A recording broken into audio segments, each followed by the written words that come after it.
Praise the Lord. आइए हम सुबह के मनन के लिए भजन 26 साम 26 में से पढ़ेंगे। साम 26 उसकी पहली 6 कलम हम पढ़ेंगे। हे यहोवा मेरा न्याय कर, क्योंकि मैं खराई से चलता रहा हूँ और मेरा भरोसा यहोवा पर अटल बना है। हे यहोवा मुझको जांच और परख और मेरे मन और हृदय को परख, क्योंकि तेरी करुणा को तेरी आँखों के मेरी आँखों के सामने है और मैं तेरे सत्य मार्ग पर चलता रहा हूँ। मैं निकम्मी चाल चलने वालों के संग नहीं बैठा और न मैं कपटियों के साथ कहीं जाऊँगा। मैं कुकर्मियों की संगति से घृणा रखता हूँ और दुष्टों के संग न बैठूँगा। मैं अपने हाथों को निर्दोषता के जल से धोऊँगा, तब हे यहोवा मैं तेरी वेदी की प्रदक्षिणा करूँगा। और उसके आखिरी 2 कलम 11 और 12। परंतु मैं तो खराई से चलता रहूँगा, तू मुझे छुड़ा ले और मुझ पर अनुग्रह कर। मेरे पाँव चौरस स्थान में स्थिर हैं, सभाओं में मैं यहोवा को धन्य कहा करूँगा। अपने स्थानों पे आप बैठ जाएं। हालेलुया।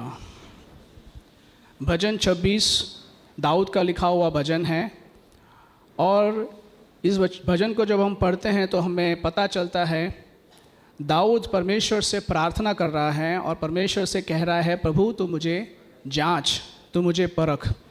हमको ये भी समझ में आता है कि दाऊद परमेश्वर से इतना गहरा प्यार करता है, इतना उसका परमेश्वर के प्रति जलन है और परमेश्वर को इतना पसंद करता है कि उसने अपना जीवन खराई से और सच्चाई से जीना सीखा है। वो रोज़ उसकी ये तमन्ना है, रोज़ उसकी ये मन की कल्पना है कि मैं परमेश्वर के सन्मुख खराई से, सच्चाई से और पवित्रता से जीऊँ। हालेलुया। और वो उसके 4 कलम में और 5वीं कलम में लिखता है कि मैं निकम्मी चाल चलने वालों के संग नहीं बैठता और मैं कपटियों के साथ कहीं जाता नहीं। कुकर्मियों की संगति में उससे वो घृणा रखता है और दुष्टों के संग वो बैठता नहीं है। उसने अपने जीवन को दुष्टों के साथ, विधर्मियों के साथ से उसने अलग कर दिया है। हालेलुया। हमारे जीवन की भी यही प्रार्थना होनी चाहिए।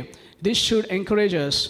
दाऊद का ये जो जीवन है हमें प्रोत्साहित करना चाहिए कि हमारा भी जीवन ऐसा बने कि हम दूसरों के साथ, दुष्टों के साथ न बने चलें, लेकिन परमेश्वर की उपस्थिति में खराई और सच्चाई और पवित्र जीवन में हम संग चलते रहें। ऐसी हमारी भी इच्छा होनी चाहिए। और वो परमेश्वर को कहता है, हे प्रभु तू मेरा न्याय कर, तू मुझे जांच, मेरे हृदय और मेरे मन को तू परख। Hallelujah. He has this confidence, hallelujah, कि वो परमेश्वर के साथ साथ रोज़ सच्चाई में चलता है और परमेश्वर को आमंत्रित करता है, God test me, test my heart, test my thoughts. Hallelujah.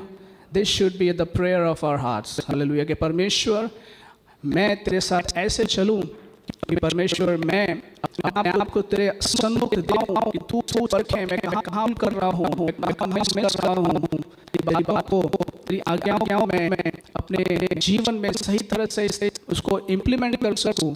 ऐसी उसकी एक प्रार्थना है। हालेलुया। हालेलुया। परमेश्वर का वचन कहता है कि एक समय ऐसा था हम अंधकार में थे, लेकिन अब हम ज्योति में आए हैं। So let us walk as the children of light. Hallelujah. हम अंधकार में अभी नहीं चल सकते हैं, हमें ज्योति में चलना है और ये हमारे हृदय की इच्छा होनी चाहिए that we walk with God. Abraham को परमेश्वर ने कहा, walk before me and be blameless. Hallelujah. हमारे हृदय की ये पुकार होनी चाहिए और हमारी प्रार्थना होनी चाहिए। नए नियम में हम जानते हैं कि हमारे कार्य और अच्छे जीवन से हम परमेश्वर को प्रसन्न नहीं कर पाएंगे। परमेश्वर यीशु मसीह वही हमारी धार्मिकता है। उसने, हालेलुया, हमारे पापों को क्षमा किया है। और जब शैतान और शत्रु हमारे ऊपर जब आरोप लगाते हैं, हमें ब्लेम करते हैं, अक्यूज़ करते हैं, then God he justifies us by work what Jesus has done for us. Hallelujah. तो परमेश्वर के ऊपर हम भरोसा रखें, उसके सन्मुख एक पवित्र और निर्दोष जीवन जीने के लिए हम प्रयास करें। और 12वीं कलम में जैसे लिखा है, मेरे पाँव चौकस स्थान में स्थिर हैं, सभाओं में मैं यहोवा को धन्य कहता रहूँगा। हालेलुया। ये उसका जो जीवन है, उस जीवन को जीने का एक प्रतिफल उसके जीवन में दाऊद कहता है कि मैं एक चौरस स्थान में हूँ। I am on a level ground. Hallelujah. वो एक डगमगाती हुई फाउंडेशंस पे वो उसका जीवन उसने नहीं बनाया। He has built his life on a firm foundation. और वो परमेश्वर के साथ चलने से, परमेश्वर के साथ एक गहरे संबंध से जो आता है, उस हालेलुया चौकस स्थान के बारे में कहता है अब वो डगमगाने वाला नहीं है। हालेलुया। शत्रु उसके सामने आएंगे, परिस्थितियां विपरीत होंगी, बट वो एक चौकस स्थान में है। Hallelujah. This is the life with God wants us to live. आज हमारी ये प्रार्थना होने पाए, परमेश्वर दाऊद जैसा हृदय मेरे अंदर उत्पन्न कर। इस वचन के द्वारा परमेश्वर आशीष दे। आमीन।